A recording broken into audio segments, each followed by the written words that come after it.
நம்மளுடைய வணக்கத்திற்குரிய மேயர் கையால் எனக்கு ஒரு பொன்னாடையும், தோழர் பர்வீன் சுல்தானா அவர்களுடைய கையால் ஒரு தந்தை பெரியார் சம்பந்தப்பட்ட புத்தகம், அன்பு அண்ணியார் துர்கா ஸ்டாலின்.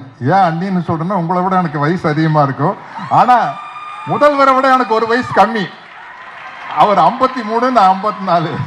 அதனால அவர் எனக்கு அண்ணன் ஆகிடுறாரு. அதனால உங்களை நான் அண்ணியாருன்னு சொன்னேன்.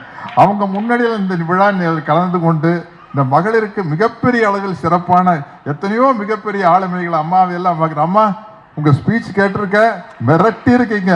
உங்களை பற்றியெல்லாம் தனித்தனியாக பேசுறேன்னு எனக்கு டைம் பத்தாது. அதனால எல்லாருக்கும் என்னுடைய வணக்கத்தையும் வாழ்த்துக்களையும் தெரிவித்துக் கொண்டு, இப்படி ஒரு நல்ல விழாவில் என்னை அழைத்து கௌரவித்ததுக்கு நம்ம மாண்புமிகு அறநிலையத்துறை அமைச்சர்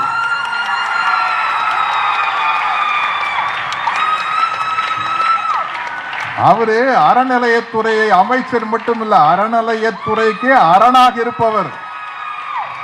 அதனால்தான் ஆன்மீகங்கிற பேர்ல ஆட்டையை போடலாம்னு நினைக்கிறவங்க இந்த அரணை பார்த்து மிரண்டு ஓடுறாங்க. அப்படிப்பட்ட அமைச்சர் நமக்கு தமிழ்நாட்டு அறநிலையத்துறைக்கு மிகவும் பாதுகாவலர். அவர் ஒரு காவல்காரன். அவர் நான் அமைச்சர்னு சொல்ல முடியாது. அவங்கெல்லாம் சேர்ந்து நடத்துகிற ஒரு விழாவில் நான் கலந்துக்கிட்டது எனக்கு ரொம்ப பெருமையாக இருக்குது. என்னுடைய அன்பு தம்பி பிரபு வந்திருக்காரு. அவரை கண்டிப்பாக பேச சொல்லுங்க. அவர் இப்போ இருந்த அப்ளிகேஷன் போட்டிருக்காரு, எப்போ என்னை பேச வைக்காதீங்கப்பா, எனக்கு பதிலாக அண்ணன் பேசிக்குவாரு, நான் விருது வழங்கிட்டு போகிறேன்ட்டு விடாதீங்க. ஏன்னா முத்தமிழறிஞர் கலைஞர் அவர்களும் மாபெரும் நடிகர் திலகம் அவர்களுக்கும் இருக்கிற நட்பு எல்லாருக்கும் தெரிஞ்ச விஷயம். அவருக்கு என்னை விட இன்சிடென்ட்ஸ் நிறையா இருக்கும் கலைஞர் குடும்பத்தை பற்றி பேசுறதுக்கு. இப்படி ஒரு நல்ல வாய்ப்பை நல்கிய அனைவருக்கும் நன்றியோடு வணக்கத்தை கூறி விடைபெறுகிறேன்.